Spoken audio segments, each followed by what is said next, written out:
Hello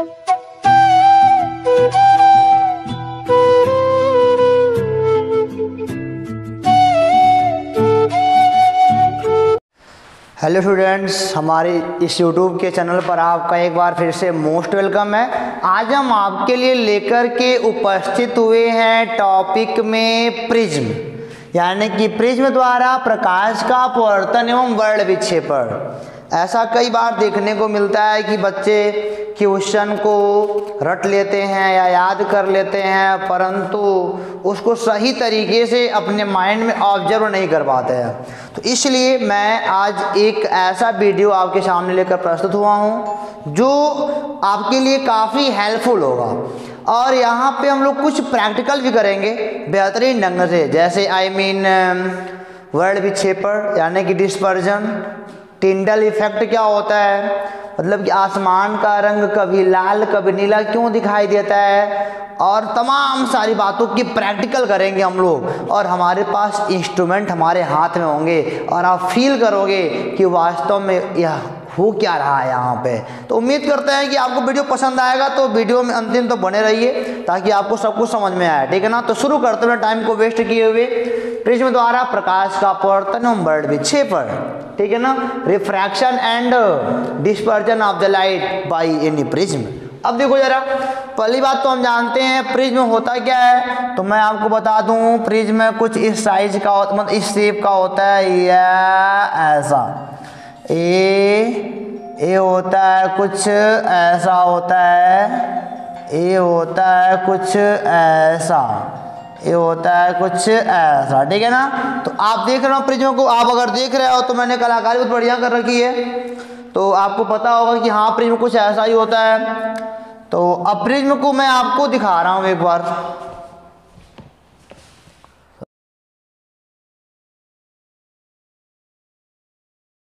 तो student, हमारे hand में आप प्रिज्म को देख सकते हो भली बात। क्या आप इसको देख पा रहे हो? क्योंकि मैं दिखाता हूं आपको अच्छे से। देखो ये प्रिज्म आप अच्छे से देख पा रहे हो और साइन भी कर रहा है ना, ये साइन बहुत खतरनाक कर रहा है, लग रहा है। तो अगर आप प्रिज्म को देख पा रहे हो तो भली भांति इनको पढ़ते हैं पहले। ये क्या लिखा है? प्रिज्म के भाग। प्रिज्म के भाग में कौन कौन से हैं? अपवर्तक पृष्ठ हैं, और क्या है? प्रिज्म कोण है, अपवर्तक कोर है, प्रिज्म का आधार है, मुख्य परिच्छेद है, ठीक है ना, प्रिंसिपल सेक्शन। अच्छा, अगर आप देख पा रहे हो तो ये आपका प्रिज्म है, ये आपका क्या है बेटा? प्रिज्म है, ठीक है ना। और अगर मैं बात करूं अपवर्तक पृष्ठ की, तो जिन समतलों से प्रकाश का अपवर्तन होता है, देखो मैं यहाँ पे लाइट गुजारूंगा, यहाँ पे मैं लाइट गुजारूंगा तो यहाँ से यहाँ जाएगा, फिर यहाँ से कुछ होगा, तो इस समतल से इस समतल से प्रकाश का अपवर्तन होगा, यानी कि यह वाला समतल, यह वाला समतल प्रकाश के अपवर्तन के लिए उत्तरदायी होंगे, या फिर यह वाला समतल, यह वाला समतल, है ना। लेकिन हम लोग प्रिज्म को नॉर्मल ऐसे रखते हैं, तो यह वाला समतल, यह वाला समतल जो प्रकाश के अपवर्तन के लिए रिस्पॉन्सिबल होंगे, इन्हीं को हम क्या बोलते हैं? अपवर्तक पृष्ठ बोलते हैं। जिन समतलों के लिए, जिन समतलों से प्रकाश का अपवर्तन होता है, उन्हें हम क्या बोलते हैं? समतल पृष्ठ, यानी कि अपवर्तक पृष्ठ कहते हैं। अपवर्तन कराने वाले पृष्ठों को हम लोग क्या बोलते हैं बेटा? अपवर्तक पृष्ठ बोलते हैं, ठीक है ना। अच्छा देखो अगली बात, ये लिखा है प्रिज्म कोण क्या होता है? What is prism angle? Angle of prism क्या होता है? तो अपवर्तक पृष्ठ के मध्य बने कोण को, देखो ये वाला अपवर्तक पृष्ठ है, दिख रहा है ना आपको, ये वाला है और ये वाला है, इनके बीच में देखो ये इस वाले पृष्ठ के बीच यहाँ पे एंगल है ना, इसे बोलते हैं क्या? Angle of prism. या फिर यहाँ से इस वाले के देखो इधर भी है, हालांकि दोनों सेम ही है, तो ये वाला भी क्या बनेगा? एंगल ऑफ प्रिज्म होता है, ठीक है ना। और आपको मैं बता दूं बेटा, भिन्न भिन्न केसों में एंगल ऑफ प्रिज्म बदलता रहता है। तो चूंकि मैं एक शार्ट वीडियो आपके लिए लेके आया हूं, तो मैं विस्तार में नहीं पर चर्चा यहाँ पे कर पाऊंगा, तो विस्तार में देखने के लिए मैं अपने डिस्क्रिप्शन बॉक्स में आपको विस्तार का लिंक दे दूंगा, क्योंकि इस वीडियो को मैंने बना चुका है। आज चूंकि प्रैक्टिकल करवाना था, इसके लिए मैंने यह काम किया है, ठीक है ना। तो आप वहां से जाकर के लिंक के थ्रू आप मतलब कि पूरे वीडियो को आसानी से देख सकते हो, ठीक है ना, आपके ऊपर है वो। तो ये हो गया अपवर्तक पृष्ठ, और ये क्या हो गया? Angle of prism. ध्यान दे रहे हो ना, ये वाला अपवर्तक पृष्ठ हो गया जहां से अपवर्तन प्रकाश का होता है, और ये हमारा क्या है? Angle of prism. अब देखो अपवर्तक कोण क्या होता है, तो दोनों अपवर्तक पृष्ठों को मिलाने वाली रेखा को, देखो इस वाले अपवर्तक पृष्ठ को इस वाले अपवर्तक पृष्ठ, कौन मिला रहा है बेटा, ए वाली रेखा, ऊपर वाली ए वाली रेखा मिला रही है ना, ए वाली रेखा मिला रही है, तो ये क्या कहलाएगी, हमारा अपवर्तक कोर कहलाता है, ठीक है ना, अपवर्तक भुजा या अपवर्तक कोर कहता है, ठीक है ना, रिफ्रैक्टेड साइड। प्रिज्म का आधार क्या होता है, अपवर्तक कोर के सामने वाले पृष्ठ को, अपवर्तक कोर के सामने कौन सा पृष्ठ है, अपवर्तक कोर, देखो बेटा ये वाला है, ये वाला अपवर्तक कोर है, इसके सामने वाला पृष्ठ है, मतलब कि जैसे आप प्रिज्म को रखते हो, जिस आधार मतलब कि जिसके सहारे आप प्रिज्म को जमीन पे कहीं रखते हो ना, उसे क्या बोलते हैं, उसे बोलते हैं, उसका बेस बोलते हैं, बढ़िया, इसका मतलब परिभाषा क्या है, अपवर्तक कोर के सामने वाली भुजा को हम क्या बोलते हैं,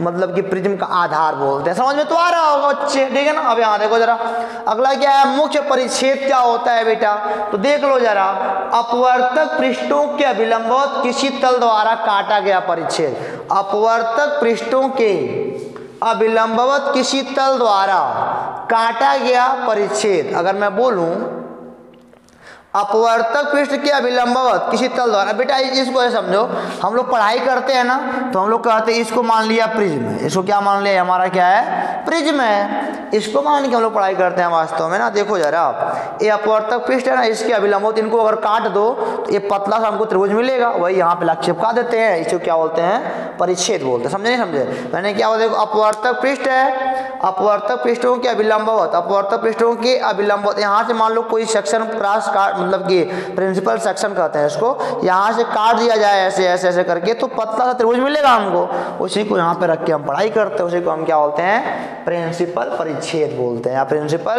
सेक्शन बोलते हैं। तो हमारे पास 5 लैंग्वेज आए, कौन कौन सी, अपवर्तक पृष्ठ क्या होते हैं, प्रिज्म के वे पृष्ठ जिनके द्वारा प्रकाश का अपवर्तन होता है, अपवर्तक पृष्ठ कहलाते हैं। प्रिज्म कोण क्या कहलाता है, अपवर्तक पृष्ठों के मध्य बने कोण को प्रिज्म कोण बोलते हैं। अपवर्तक कोर क्या होता है, जो मिला रहा है, अपवर्तक पृष्ठों को मिलाने वाली रेखा को अपवर्तक कोर बोलते हैं। और अगला क्या, प्रिज्म का आधार क्या होता है, अपवर्तक कोर के सामने वाली भुजा को क्या बोलते हैं, मतलब प्रिज्म का आधार बोलते हैं। मुख्य परिच्छेद क्या होता है, अपवर्तक पृष्ठों के अभिलंबवत किसी तल द्वारा काटा गया परिच्छेद। देखो यहाँ से ऐसे ये वाला प्रिज्म देख रहे हो ना, ये ऐसे काट दिया, ये परिच्छेद मिल गया हमको, ठीक है ना। तो आप इतनी बात अगर समझ गए हो, तो अब हमको देखना है कि प्रिज्म के द्वारा प्रकाश का अपवर्तन कैसे होता है। प्रिज्म के द्वारा प्रकाश का अपवर्तन, चलो मान लिया कोई हमने मुख्य परिच्छेद प्रिज्म का काट लिया, यहाँ पे है यही बेटा एंगल ऑफ प्रिज्म, इसे दिखाते हैं कैपिटल ए से, ठीक है ना। अब देखो जरा, मान लो इस पड़े लाइट गुजारी, तो परेशान ना हो, मैं दिखाऊंगा, अभी तुमको दिखाऊंगा, मैं सब दिखाऊंगा तुमको, बिल्कुल तो दिखाऊंगा। अब देखो यहाँ पे मान लो ऐसे प्रकाश गई, तो देखो आपने अपवर्तन पढ़ा होगा, आपने अपवर्तन पढ़ाया तो अगर समझ सकते हो, अगर वायु है तो विरल माध्यम होगा और क्या होगा, हमारा सघन माध्यम होगा। अब जानते हो ना, ये पृष्ठ है बेटा, जब आपतित किरण गिरती है तो यहाँ पे क्या बनता है, अभिलंब बनता है, बन गया। अब जब विरल माध्यम से प्रकाश सघन माध्यम में जाती है, देखो जाना है पड़े चाह रही थी, हमारा एक्सपेक्टेशन है, हम सोचते थे ऐसे चली जाएगी, लेकिन देखा तो क्या हुआ, अभिलंब की ओर झुक जाती है। प्रैक्टिकल है सर जी ये तो, देखो ये तल और इसका लंब है, ठीक है ना। अब देखो, अब इस वाले किरण के, अब देखो इस वाले तल के लिए बना आपतित किरण, ये क्या बन गया, आपतित किरण। अभी इस पे बेटा, इस पे लंब, देखो इस वाले तल पे लंब है, ये पड़ जाएगा, ये ऐसा कुछ जाएगा नहीं। अब बेटा सघन से विरल जा रही है, फिर से सघन से विरल जा रही है, तो अब की बार, अब जाना है पड़े चाह रही थी, हमारा एक्सपेक्टेशन था, लेकिन बेटा जब प्रकाश की किरण सघन माध्यम से विरल माध्यम में जाती है तो क्या होता है, तो होता यही है कि बेटा नॉर्मल से दूर भागती है, नॉर्मल ये है ना, नॉर्मल से दूर भागे पड़े ना जाके इधर कहीं से जाती है। इसी को हम क्या बोलते हैं, अपवर्तक पृष्ठों के द्वारा प्रकाश का अपवर्तन, अपवर्तक पृष्ठों के द्वारा प्रकाश का अपवर्तन। समझ गया हो ना। अब देखो जरा, समझ रहे हो क्या कहती है, उठ उठ गिर गिर तरल तरंग। देखो यहाँ पे एक बात मैं तुम बता दूं, विचलन कोण क्या होता है भैया, जरा देखो तो मन लगा के, विचलन कोण क्या होता है, एंगल ऑफ डेविएशन क्या होता है, बताते हैं, चिंता ना करो। देखो प्रकाश एट लास्ट, मैं तुमको बता रहा हूँ ना, मैं एक काम करता हूँ, तुम्हारे छड़ी ले आता हूँ बढ़िया सा, देख रहा हो ना बढ़िया से, ये देखो प्रकाश ए पड़े जाना चाह रही थी, ये पड़े जाना चाह रही थी, नहीं एट लास्ट गई हे पड़े, देखो एट लास्ट गई हे पड़े, इतना एंगल मतलब इतना डिग्री घूम गई ना, इसी को हम बोलते हैं क्या, प्रकाश का मतलब कि विचलन कोण बोलते हैं, ठीक है ना। ये देखो जाना ये यूं हम सोचे तैसे जाएगी, लेकिन नहीं देख रहे हो ना, अंतिम हे पड़े जा रही है ना, हे पड़े, यानी कि ऐसी जाना चाह रही थी, हे पड़े गई, इतना एंगल घूम गई। तो हम कहते हैं बेटा प्रिज्म के द्वारा जब प्रकाश का अपवर्तन होता है तो इसे बोलते हैं आपतित किरण। इसे क्या बोलते हैं, आपतित किरण। इसे बोलते हैं भैया निर्गत किरण बोलते हैं। क्या बोलते हैं, निर्गत किरण बोलते हैं, ठीक है ना। अब देखिए जरा, मतलब कि हम बोलेंगे आपतित को आगे बढ़ाने पर और निर्गत को पीछे बढ़ाने पर जो मतलब एंगल बनता है ना, इसी को हम बोलते हैं विचलन कोण डेल्टा। समझ में आ गई बात ना। आपतित को आगे बढ़ाने पर, निर्गत को पीछे बढ़ाने पर जो हमारे हमको एंगल मिलता है उसी को बोलते हैं एंगल ऑफ डेविएशन डेल्टा। तुमने सुना होगा ऐसा, रटा तो होगा बढ़िया से, कोई बात नहीं भैया तुम रटो, कोई बात नहीं है। अब हम पढ़ेंगे बेटा वर्ल्ड विक्षेपण पढ़ेंगे, यानी कि dispersion of light by prism. मजा आएगा, अब उसमें दिखाने वाला तुमको फिगर से मजा आने वाला है बिल्कुल। आपने देखा होगा ना, हे पड़े किरण जा रही है तो नीचे बैगनी ऊपर लाल बनता है ना, क्या कारण है इन सबों का। इसको मिटाऊं फिर आपको दिखाता हूं, बेटा ध्यान से देखना, क्योंकि मैं रूम बिल्कुल बंद करने वाला हूं, रूम में अंधेरा होने वाला है, तो फिर अंधेरा कायम रहे जयकाल कहता है ना। शक्तिमान देखोगे तब ना जानोगे, मिटाता हूं बोले, बात नहीं, ज्यादा बात नहीं।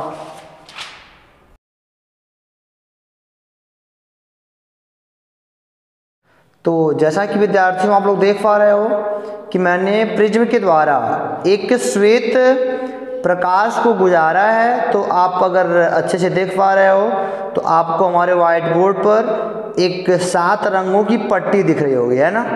मैं इस पट्टी को थोड़ा क्लोज आने का प्रयास करता हूँ। ये आप देख सकते हो और बेहतर से ये आप देख सकते हो कि नीचे वाला जो कलर है ना वो रेड वाला है, और जो ऊपर का कलर है ना वो वायलेट है, मतलब बैगनी वाला है, ठीक है ना। ये मैं और शार्प इसको करता हूँ, अगर आप देख पा रहे हो तो मैं और शार्प करता हूँ इसको।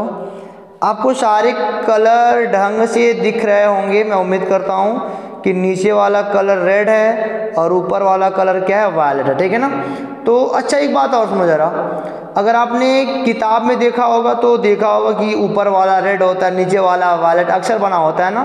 तो मैं वो वाला पैटर्न आपको बना के दिखाता हूँ, थोड़ा सा ऊपर वाला भी दिखा देता हूँ आपको। देखो अब की बार देखो जरा, अब की बार ऊपर रेड हो गया ना, अगर आप अच्छे से देख पा रहे हो पट्टियों को, तो अब की बार ऊपर रेड हो गया और नीचे क्या हो गया, वायलेट। अरे वाह, क्या गजब का दिख रहा है आपको, मतलब कि यहाँ पे डायग्राम एक प्रिज्म के द्वारा। अब मैं चाहता हूँ कि आप इस क्रियाकलाप को मतलब कि देखें, ठीक है ना, कि कैसे मैं ये कर रहा हूँ, ठीक है ना। तो ये करने के लिए मैंने कुछ युक्तियाँ नहीं लगाई हैं, बस मेरे पास हैंड में एक मोबाइल है और मेरे पास एक प्रिज्म है। तो एक जैसा कि बच्चों अगर आप मतलब कि प्रैक्टिकल करना चाहते हो तो हम ये प्रैक्टिकल आपके सामने कर दे रहे हैं। आप जैसा कि इस समय व्हाइट बोर्ड पे देख रहे होगे, पट्टी जो है ना ऊपर वायलेट की है, नीचे रेड की है। वास्तव में टोटल यार इसमें 7 कलर होते हैं, ठीक है ना, विबग्योर के हिसाब से।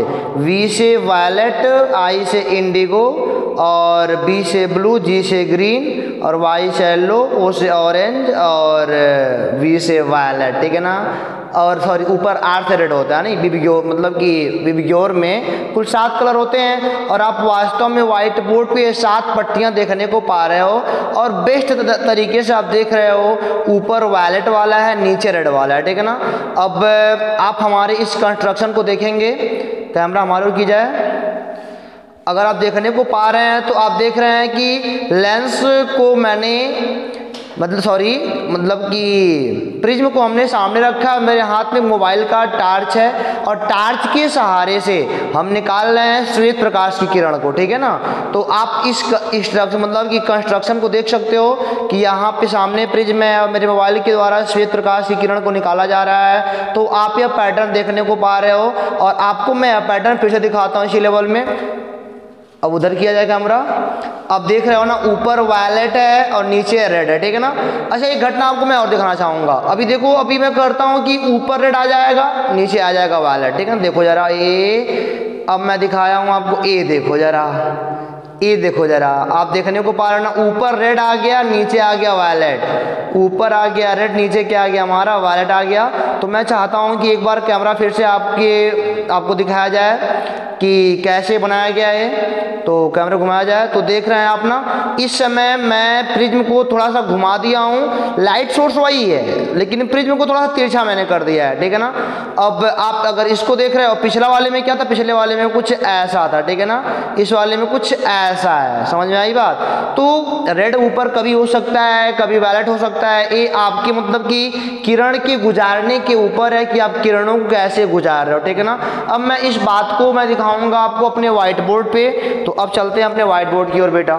तो जैसा कि स्टूडेंट आप अपने सामने देख रहे हो कि अब हमने यहाँ पे आपको व्हाइट बोर्ड दिखाने का प्रयास किया है। हमारे पास है श्वेत प्रकाश की किरण, श्वेत प्रकाश की किरण।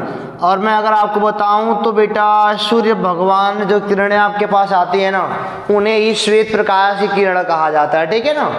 अब देखो जरा, इस श्वेत प्रकाश की किरण यहाँ से प्रिज्म पे गई, कहाँ पे गई, ये प्रिज्म पे गई, इनसे जब टकराई तो बेटा 7 भागों में बंट गई। पहला भाग, दूसरा भाग, तीसरा भाग, चौथा भाग, पांचवा, छठा, सातवां भाग, ठीक है ना।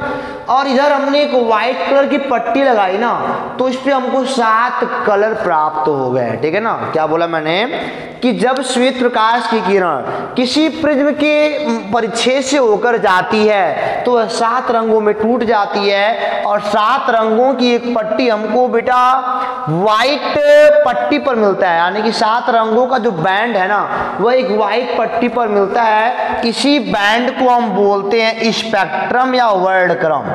क्या बोलते हैं, स्पेक्ट्रम या फिर क्या बोलते हैं, वर्णक्रम। अगर मान लो आपसे कोई क्या पूछता है कि स्पेक्ट्रम या वर्णक्रम क्या होता है, तो चिल्ला के बोलना कि जब श्वेत प्रकाश की किरण प्रिज्म से होकर जाती है तो प्रिज्म के दूसरी ओर 7 रंगों की एक रंगीन पट्टी प्राप्त होती है। इसी रंगीन पट्टी को हम स्पेक्ट्रम या वर्णक्रम कहते हैं। मैं एक बार फिर से बोल रहा हूं, आप लिख लो, मैंने क्या बोला कि जब कोई श्वेत प्रकाश की किरण किसी प्रिज्म से होकर गुजरती है तो प्रिज्म के दूसरी ओर 7 रंगों की एक रंगीन पट्टी प्राप्त होती है। उसी रंगीन पट्टी को स्पेक्ट्रम या फिर वर्णक्रम कहते हैं। That's clear, okay. अब देखो जरा, अब हमको पढ़ना है कि वर्ण विक्षेपण, डिस्पर्जन क्या होता है ना। तो मैं आपको बता दूं डिस्पर्जन क्या होता है बच्चे। तो श्वेत प्रकाश की किरण का प्रिज्म के द्वारा अपने 7 रंगों में टूटने की क्रिया या टूटने की घटना को वर्ण विक्षेपण कहते हैं। आप नोट करो जल्दी से अपनी कॉपी पे। हमने क्या बोला, श्वेत प्रकाश की किरण का प्रिज्म के द्वारा अपने अवयवी 7 रंगों में टूटने की घटना क्या कहलाती है, मतलब कि प्रकाश का वर्ण विक्षेपण कहलाती है। मैं एक बार फिर से रिपीट करता हूं, श्वेत प्रकाश की किरण का प्रिज्म के द्वारा अपने 7 अवयवी रंगों में टूटने की घटना क्या कहलाता है, वर्ण विक्षेपण कहलाता है, ठीक है ना। अच्छा देखो जरा, मैंने अभी भी आपके सामने कलाकारी तो की ही है। कभी हमने देखा कि वायलेट नीचे था रेड ऊपर था, या कभी रेड नीचे था वायलेट ऊपर था। ये कैसे हो रहा होगा, तो आपको बता दूं, जब प्रिज्म पे प्रकाश नीचे से ऐसे जा रहा था तभी हमको पट्टी प्राप्त होती है, और एक किताबों में अक्सर ऐसा होता है। और मान लो लेकिन प्रिज्म का एक परिच्छेद ऐसा रहा हो, अब की बार एक किरण यहां से मैं गुजार दूं, है ना, तब क्या होगा, तब नीचे आएगा रेड, तब नीचे क्या आएगा हमारा, जो पट्टी प्राप्त करोगे ना बेटा, तो यहाँ पे नीचे आप प्राप्त करोगे रेड और यहाँ पे प्राप्त करोगे वायलेट। अच्छा एक बात और ध्यान दे दीजिएगा, वो तो आपको मिल जाना है, कोई दिक्कत नहीं उसमें। कुछ ऐसा होगा ये 7 रंगों में टूटेगा तो कुछ ऐसा टूटेगा, खैर छोड़िए। अच्छा अब मैंने क्या बोला आपसे कि आप क्या देख रहे हो कि सबसे अधिक विचलन किसका हुआ है, चाहे उसमें चाहे इसमें, दोनों में सेम ही होता है, ठीक है ना। तो हमने क्या बोला कि सबसे ज्यादा विचलित कौन हुआ है, तो अगर मैं आपको बताऊं ना तो देख सकते हो, देखो जरा, एक मिनट मैं इसको क्या लगाऊं, मैं ऐसे दिखाता हूं आपको। ये देखो किरण हमारी इधर जाना चाह रही थी बट बेंड कर गई अपवर्तन के कारण। रेड वाला ये अगर मैं पढ़ाऊं ना तो ये हमारा है कौन सा वाला, रेड वाला है, ठीक है ना। कुछ एंगल बना रहा होगा, विचलन होगा, जो इसको मान लो डेल्टा 1 है, ठीक है। अब ये वाला हमारा कौन सा, ऑरेंज वाला है, ठीक है ना। अब ये देखो जरा, इसकी कमाल की बात क्या, थोड़ा बढ़ गया नहीं, इस मतलब कि मान लो डेल्टा 2 हो गया, इसको बढ़ाओगे तो देख रहे एंगल और बढ़ गया। अब देख रहे विचलन बढ़ता ही जा रहा है। तो सबसे कम विचलन किसका हो रहा है, सुनिएगा, सबसे कम विचलन किसका होता है बेटा, लाल रंग की किरण का होता है। और देखो यार सबसे अधिक किसका होगा, ये वायलेट वाला जो है ना, इसको बढ़ाओगे पीछे तो कुछ ऐसा आएगा, और देखा जाए सबसे अधिक विचलन ये दिखाएगा हमको, ठीक है ना। थोड़ा और टेढ़ा बनाया है, ऐसे कुछ जाएगा, ये ऐसे जाएगा, सबसे अधिक विचलन यही दिखाएगा हमको यहाँ से यहाँ तक, यानी कि सबसे अधिक विचलन किसका आएगा, बैगनी का आएगा। सबसे अधिक विचलन किसका आएगा, बैगनी का आएगा। और सबसे कम विचलन किसका आएगा, रेड का। आप फिगर से देख चुके हो चुके। तो कोई बोलता है कि जब कोई श्वेत प्रकाश की किरण प्रिज्म से गुजरती है तो सबसे कम विचलन किसका होता है, तो आपको फिगर याद होना चाहिए बेटा, रेड का होता है सॉरी। और सबसे अधिक जो विचलन होता है वो वायलेट का होता है, ठीक है ना। ये बातें आपको याद हो जाएंगी तो चलो बेहतर है। इस वाले को अगर देखना चाहते हो तो देखो जरा, किरण ऐसे आना चाह रही थी, ठीक है ना। ये रेड वाला यहाँ अपना बना लेगा और ये अपना वो बनाएगा, जो भी होंगे सबसे ऊपर मतलब कि जाएंगे ए वाले। और देखा जाए तो बेटा यहाँ पे, एक मिनट जरा, ये उल्टा बन रहा लगता है ना, ये तो उल्टा बन रहा है, एक मिनट, ये जाएगा कुछ ऐसा, ये होगा हमारा रेड वाला, ये होगा वो वाला मतलब कि इंडिगो वाला, कहीं ऊपर मिलेगा वायलेट वाला, ठीक है ना। यहाँ कहीं मिलेगा वायलेट और यहाँ कहीं मिलेगा रेड, मतलब कि यहाँ कहीं मिलेगा हमारा रेड, ठीक है ना। अब देख सकते हो रेड वाला यहाँ विचलन डेल्टा 1 और वायलेट इंडिगो का विचलन डेल्टा 2 मान लो है। और सबसे अधिक विचलन कौन देगा हमारा, ये देगा, ए वाला वायलेट वाला। यानी कि चाहे जैसे भी ले लोगे, विचलन सबसे अधिक बैगनी कलर का आता है और सबसे कम विचलन लाल रंग का आता है। आपको फिगर से हमेशा यह बात याद होनी चाहिए कि आप श्वेत प्रकाश की किरण गुजारोगे तो 7 भागों में टूटेगा, ऐसे कुछ मतलब कि डिस्पर्जन होता है। इसी को मतलब कि श्वेत प्रकाश की किरण का अपने अवयवी 7 रंगों में टूटने की घटना क्या कहलाती है, प्रकाश का वर्ण विक्षेपण कहलाती है। अच्छा आप देखो जरा, वर्ण विक्षेप, अब मैं इसको मिटा दूं क्या, इसको मिटाता हूं ताकि मैं थोड़ा और आगे काम आपको दिखाऊं। तो बच्चों आपके सामने जो भी व्हाइट बोर्ड पे लिखा हुआ है आप उसको स्क्रीनशॉट लेकर अपनी कॉपी पर नोट अवश्य कर लेंगे, क्योंकि मैंने लिखा है विक्षेपण का कारण क्या था, है ठीक है ना। मैं बताता हूँ आपको। एक बात जानिए पहले तो, किसी भी पारदर्शी पदार्थ जैसे कि कांच हो गया या प्रिज्म हो गया, जो भी पारदर्शी, इसके आर पार हम आराम से देख सकते हैं। तो पदार्थ का अपवर्तनांक प्रकाश की तरंग दैर्ध्य पर निर्भर करता है, ठीक है ना। प्रकाश मैंने आपको बताया ना बेटा, वेव के रूप में चलता है, ऐसा कुछ। अगर नहीं समझ में आता तो आप मेरे पिछले वाले वीडियो को आराम से देख सकते हो, जहाँ पे मैंने आपको अपवर्तन पढ़ाया है, ठीक है ना। अपवर्तन को मैंने नोट्स के रूप में पढ़ाया है, आप वहाँ से बेहतरीन ढंग से अगर पढ़ के आओगे तो यहाँ पे आपको समझ में आ जाएगा। और अगर यहाँ भी नहीं क्लियर हो रहा है तो मैं आपको डिस्क्रिप्शन बॉक्स में एक अगला वीडियो दूंगा अपना, वहाँ से आप लिंक को टच करके देख सकते हो और बढ़िया समझ सकते हो क्या वास्तव में हो रहा है, ठीक है ना।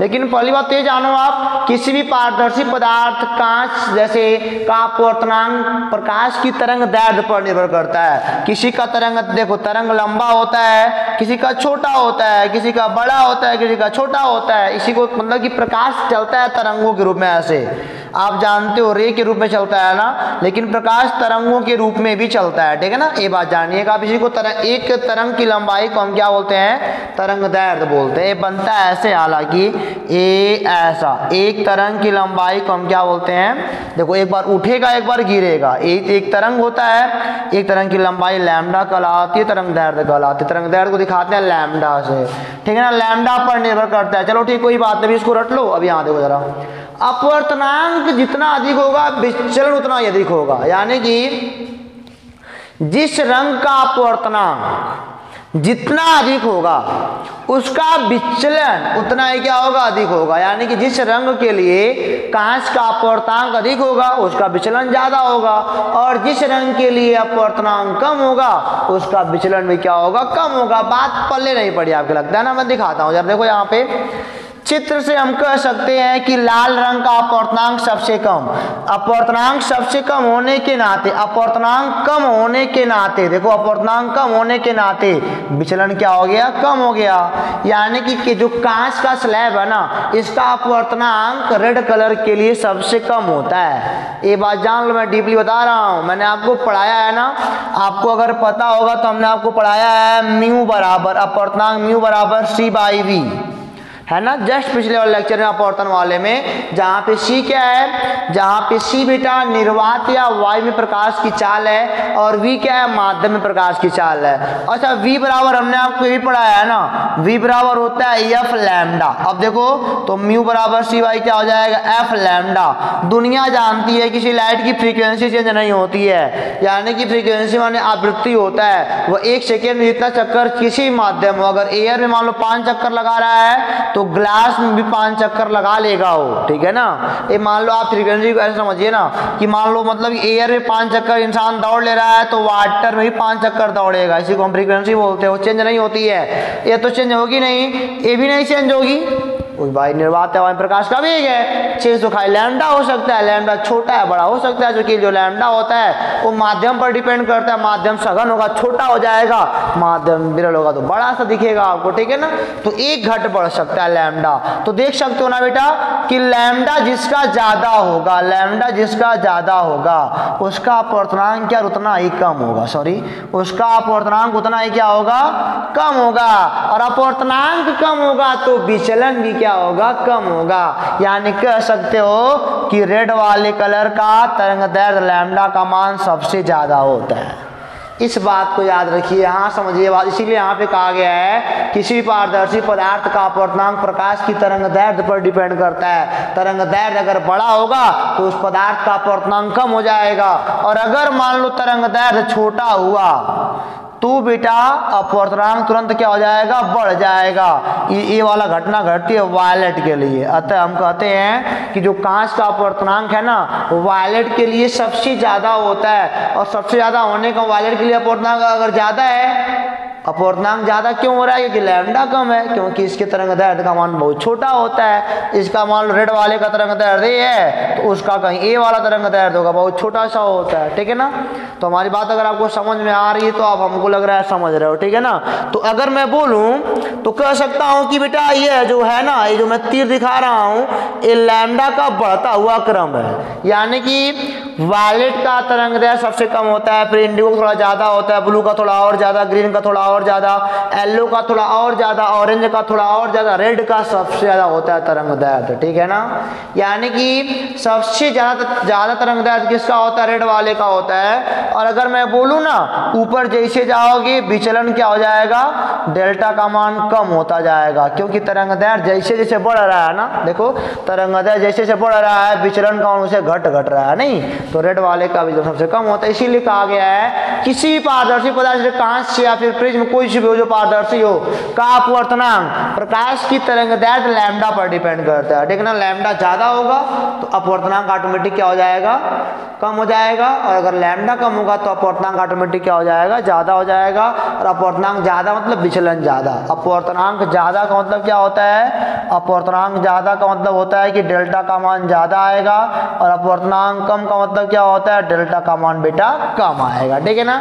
ये बातें अगर समझ गया हो तो पट्टी को बना लो आराम से, इसको आप डिनोट कर लो ताकि आपको लगे हाँ लैम्डा बढ़ रहा है तो विचलन कम होता जा रहा है, ठीक है ना। अब हम पढ़ेंगे स्कैटरिंग ऑफ लाइट यानी कि प्रकाश का प्रकीर्णन, ठीक है ना। इसको मैं यहीं पे मिटाता हूँ, चलता हूँ थोड़ा सा आगे। आपको कहीं भी कोई दिक्कत हो तो आप कमेंट बॉक्स में बताएं, और अगर आपको समझ में आ रहा तभी बताएं ताकि हम समझ सके कि हमारे विद्यार्थी अच्छे तरीके से पढ़ाई कर पा रहे हैं। इसको मिटाते मिटा चलते हैं आगे।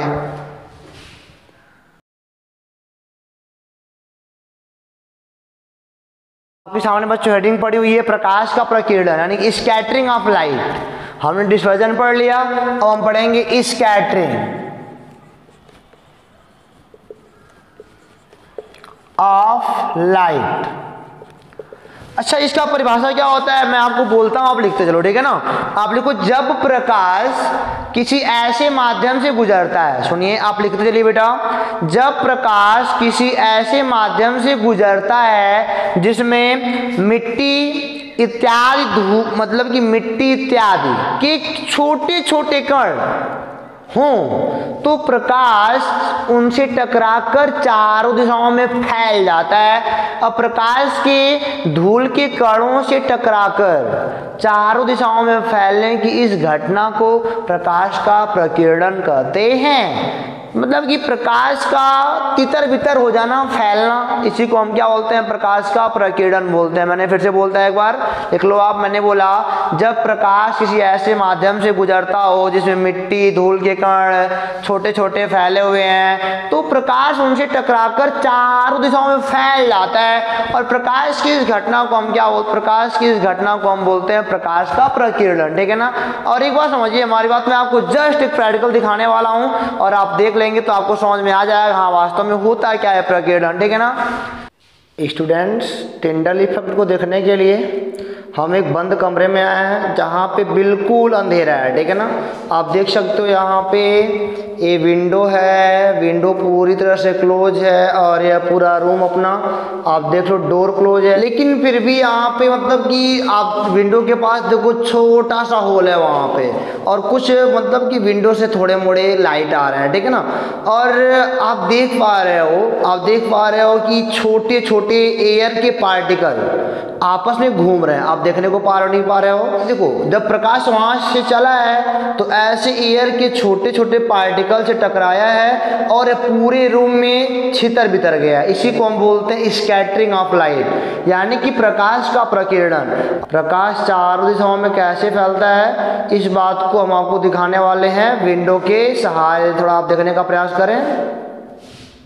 आप देखने को पा रहे हो कि मैं विंडो को खोलने जा रहा हूँ, थोड़ा सा मैं खोलूंगा तो आप भरपूर तरीके से देखने को पा रहे हो कि यहाँ पे बहुत सारे एयर के पार्टिकल भ्रमण कर रहे हैं और प्रकाश उनसे टकराकर चारों दिशाओं में फैल गया है, ठीक है ना। आप देख सकते हो यहाँ पे एयर के पार्टिकल बहुत सारे, मतलब कि एयर मतलब डस्ट के पार्टिकल कह सकते हो, बहुत ज़्यादा मात्रा में मतलब कि उड़ रहे हैं। और आप देख रहे हो कि प्रकाश की जो किरणें हैं ना, जो प्रकाश की किरणें हैं, आपको मैं थोड़ा जूम करके दिखाता हूँ। प्रकाश की किरणें इन्हीं से टकरा रही हैं और चार दिशाओं में क्या हो रही है देख सकते हो, फैल जा रही हैं, ठीक है ना। आप देख रहे हो इसमें, इसी को हम बोलते हैं, इसी को बेटा हम बोलते हैं स्कैटरिंग ऑफ लाइट, यानी कि प्रकाश का प्रकीर्णन। इसी को हम बोलते हैं स्कैटरिंग ऑफ लाइट। तो अब देखो जरा, यहाँ पे एक वैज्ञानिक हमारे सामने आया, लॉर्ड रैले। लॉर्ड रैले ने कहा ना कि जो प्रकीर्णन होता है, प्रकीर्णन वो प्रोपोर्शनल होता है 1/λ/4 का। समझिएगा हमारी बात को, मैं प्रकीर्णन से संबंधित आपको कुछ एग्जाम्पल दूंगा, अभी समझ में आपको भरपूर तरीके से आएगा। अच्छा, आप जानते हो ना विबग्योर में VIBGYOR नीचे की ओर आओगे तो लैम्डा का मान आप बढ़ता हुआ पाओगे। अगर मैं तीर ऊपर दिखा रहा हूं तो इसका मतलब लैम्डा बढ़ रहा है। अच्छा, ये प्रकीर्णन प्रोपोर्शनल टू 1/λ/4 मतलब क्या, लैम्डा यार जितना ही कम होगा ना प्रकीर्णन उतना ही क्या होगा, ज्यादा होगा, या फिर लैम्डा जितना ज्यादा होगा ना प्रकीर्णन उतना ही कम होगा। अच्छा, आप देख के बता सकते हो कि किस प्रकाश का प्रकीर्णन सबसे ज्यादा होगा, किसका सबसे कम होगा। तो आप हमको लगता है बताओगे लैम्डा सबसे कम होता है वायलेट वाले का, तो वायलेट वाले का प्रकीर्णन क्या होगा, सबसे कम होने वाला, मतलब कि सॉरी सबसे ज्यादा होने वाला है। लैम्डा का मान सबसे कम है इसके लिए ना, तो इसके प्रकीर्णन स्कैटरिंग का मान भी क्या होगा, सबसे ज्यादा होगा। यानी कि ये चारों दिशाओं में बहुत तेज फैलने की प्रवृत्ति रखता है। समझिएगा हमारी बात को। मैंने क्या बोला कि अगर वायलेट वाले का तरंगदैर्घ्य कम है, लैम्डा का मान कम है, तो यार ये बहुत जल्दी वातावरण में फैल जाता है, ठीक है ना। और रेड वाले का तरंगदैर्घ्य सबसे ज्यादा है, अतः बेटा जल्दी नहीं फैलता है। प्रकीर्णित हो भी नहीं करता जल्दी से, यानी कि रेड वाले का लैम्डा सबसे ज़्यादा होता है, अतः बेटा इसका स्कैटरिंग सबसे कम होता है। अच्छा, हम इनको जानते हो क्या बोलते हैं? विजिबल लाइट रेज बोलते हैं, दृश्य प्रकाश किरणें या दृश्य प्रकाश तरंगे बोलते हैं। इन्हीं 7 रंगों को हमारी आंखें अच्छी तरीके से देख पाती हैं, अतः इन्हें बोलते हैं विजिबल लाइट रेज, दृश्य प्रकाश किरणें या दृश्य प्रकाश तरंगे बोलते हैं, ठीक है ना। यहाँ पे आते हैं, वायलेट वाले का लैम्डा सबसे कम तो स्कैटरिंग सबसे ज़्यादा, रेड वाले का तरंग दैर्घ्य सबसे ज़्यादा तो बेटा स्कैटरिंग सबसे कम होती है, ठीक है ना। यानी कि रेड जो है ना जल्दी दिशाओं में चारों नहीं फैलता है, लेकिन वायलेट तुरंत फैल जाता है। चलो मैं तुमको दिखाता हूँ एग्जांपल बढ़िया से, समझ गया ना इस बात को। बस देखते जाओ किसका मतलब कि सबसे कम और थोड़ा ज़्यादा, थोड़ा ज़्यादा, थोड़ा ज़्यादा, थोड़ा ज़्यादा, थोड़ा और ज़्यादा, सबसे ज़्यादा होता होगा, ठीक है ना। अब देखो जरा, आपने कभी खतरे का देखा है सिग्नल? खतरे का सिग्नल आपको पता होगा, दुनिया जानती है कि रेड कलर का होता है। रेड कलर का क्यों बनाया यार इसको? अब देखो जरा, अगर मैं यहाँ से बहुत दूरी पर हूँ, जहाँ पे मतलब कि सिग्नल दिखाया जाता है, मैं वहाँ से बहुत दूरी पर हूँ, तो जो रेड कलर होता है ना बेटा, रेड कलर, चूंकि उसका प्रकीर्णन तरंगदैर्घ्य सबसे ज़्यादा होने के नाते प्रकीर्णन बहुत कम होता है। प्रकीर्णन बहुत कम होने का मतलब क्या? वायुमंडल में चारों ओर जल्दी से नहीं फैलता है, ठीक है ना। मतलब कि अगर रेड वहाँ पे है तो फैलेगा नहीं, तो हमारे पास जल्दी से आएगा। अगर मान लो वहाँ पे ब्लू लगा दिया या वायलेट वहाँ पे तुमने लगा दिया, तो वायलेट वाले का लैम्डा सबसे कम होता है, तो जो वहाँ से निकलेगा चारों ओर फैल जाएगा और मेरे तक नहीं आ पाएगा। लेकिन अगर वहाँ पे रेड लगा दोगे ना तो जल्दी फैलेगा नहीं और मेरे तक आ जाएगा आराम से। इसीलिए खतरे का सिग्नल क्या होता है? लाल होता है, ठीक है ना। आप इसको बताना प्रकीर्णन का एग्जाम्पल है। किसका एग्जाम्पल है? प्रकाश के प्रकीर्णन का उदाहरण है। समझिएगा हमारी बात को भरपूर तरीके से, ठीक है ना। अब देखो जरा, एक बात मैं और बताता हूँ, अगला एग्जाम्पल, और इसी मतलब कि अगले एग्जाम्पल के साथ मैं वीडियो क्लोज करने वाला हूँ, क्योंकि अब बेटा यहाँ पे कुछ बचा नहीं है। और जो एग्जाम्पल और छोटे मोटे होंगे ना, मतलब कि वर्ण विक्षेपण के आधार पे या फिर प्रकीर्णन के आधार पे, मैं तो उसको अगले वीडियो में कवर करूंगा, क्योंकि वीडियो लंबा होने से थोड़ा मजा नहीं आता, ठीक है ना। तो देखो जरा एग्जाम्पल अगला देखो। आप देखो, कभी कभी आप देखते हो ना कि आसमान नीला दिखाई देता है ना जी बेटा, आसमान नीला दिखाई देना, यह भी क्या है? यह भी एक एग्जाम्पल है किसका? प्रकीर्णन का। क्या आप सही ढंग से देख पा रहे हो वीडियो को? तो अभी तो बहुत बढ़िया ही देख रहे हो। अब देखो, प्रकाश मतलब आसमान नीला क्यों दिखाई देता है? आप जानते हो ना, सन अगर यहाँ पे है तो यहाँ से क्या निकलता है? रेड निकलता है, रेड लाइट निकलता है, और वह 7 रंगों में टूट के आता है, ठीक है ना। यहाँ पे बहुत बार वर्ण विक्षेपण होते रहते हैं, वहां से टूट के आता है। अच्छा, हमको जरा बताएंगे, इसमें धूप हुई है, धूप वाला समय है, धूप वाला, ठीक है ना। और सूर्य आपके सर पे है, सूर्य कहाँ पे? आपके सर पे है, ठीक है ना। अब बताओ जरा, यह नजदीक, मतलब कि ऐसे कह सकते हैं हम लोग कि जब सूर्य हमारे सर पे होता है तो मतलब कि सबसे कम दूरी पर होता है, ठीक है ना। अब जब यहाँ से तमाम किरणें, 7 किरणें चलेंगी वायलेट मतलब विबग्योर में से, तो विबग्योर में सब किरणें चलेंगी, तो बेटा आप देखो नीला वाला जो होता है ना, नीला वाला दूरी कम है। अभी जब सूर्यास्त समझाऊंगा, सूर्योदय, जब सूर्य लाल दिखाई देता है तब तुमको और क्लियर होगा, ठीक है ना। अब यहाँ देखो, पहले एक दूरी कम है, तो यहाँ पे जो वायलेट वाला होता है, बैगनी वाला, वह चारों दिशाओं में फैल जाता है बहुत जल्दी से, और इसकी तुलना में रेड वाला फैल नहीं पाता, क्योंकि उसका प्रकीर्णन कम होता है। और रेड फैल नहीं पाएगा और बैगनी फैल जाएगा, तो बताओ आसमान कैसा दिखाई देगा आपको? नीला दिखाई देगा, है ना। तो आसमान के नीला दिखाई देने का वजह क्या है? प्रकीर्णन है। क्यों? क्योंकि रेड फैलता नहीं है जल्दी से, और वायलेट क्या होता है? जल्दी से फैल जाता है। जब जल्दी से फैल जाता है तो आसमान कैसा दिखाई देता है? नीला दिखाई देता है, ठीक है ना। अभी बताओ, सुनो, सूर्योदय या सूर्यास्त के समय अब सूर्य भगवान लाल दिखाई देते हैं, ऐसा क्यों होता है? सुनो जरा, ये हमारा अंतिम एग्जाम्पल है बेटा, तो समझ लो। अच्छा, मान लो अब की बार मैं यहाँ पे हूँ और सन यहाँ बहुत दूरी पर है, ठीक है ना। और ये बहुत दूरी पर है सन हमारे पास, अब की बार कोई बात नहीं, मुझे कोई चिंता नहीं है, ठीक है ना। अब देखो दूरी बढ़ गई, इसकी तुलना में ना दूरी बढ़ गई। अब बेटा क्या होता है ऐसा ना कि वायलेट तो अपना फैल चुका है, वायलेट क्या हो चुका है? वो तो इतना दूरी में आके फैल चुका अपना। रेड वाला किरण वो जल्दी फैलता नहीं है, मेरी आंखों तक आएगा, और मेरी आंखों तक आएगा तो हमको क्या दिखाई देगा, ये लाल दिखाई देता है, क्योंकि यहाँ से जो 7 किरणें चलती हैं 7 फैल जाती हैं लगभग मतलब 6 फैल जाती हैं। रेड वाला बहुत कम फैलने की वजह से हमारी आंखों तक आ जाता है और हम कहते हैं रेड क्या हो रहा है, हमको सूर्य भगवान लाल दिखाई दे रहे हैं। तो ये भी प्रकीर्णन का एक एग्जाम्पल है। और यह भी है, यहाँ पे सूर्य सर पे होता है धूप वाले समय में तो आसमान नीला क्यों दिखाई देता है बेटा, क्योंकि कम दूरी के नाते मतलब कि प्रकीर्णन बैगनी का ज़्यादा हो जाता है तो आसमान नीला दिखाई देता है। और अधिक दूरी के कारण मतलब कि बैगनी का मतलब कि प्रकीर्णन ज़्यादा होता तो है, बट दूरी के नाते ना ये कहीं आगे ही फैल जाते हैं और रेड वाला हमारी आंखों तक आराम से आ जाता है। देखना यहाँ पे मैं सूर्य लाल बता रहा हूँ और यहाँ पे पूरा आसमान नीला बता रहा हूँ, ठीक है ना, तो समझना हमारी बात को। तो इसीलिए घटनाएं घटती हैं। तो बच्चों आज की वीडियो में इतना ही, फिर मिलेंगे आपसे अगली वीडियो में एक बेहतरीन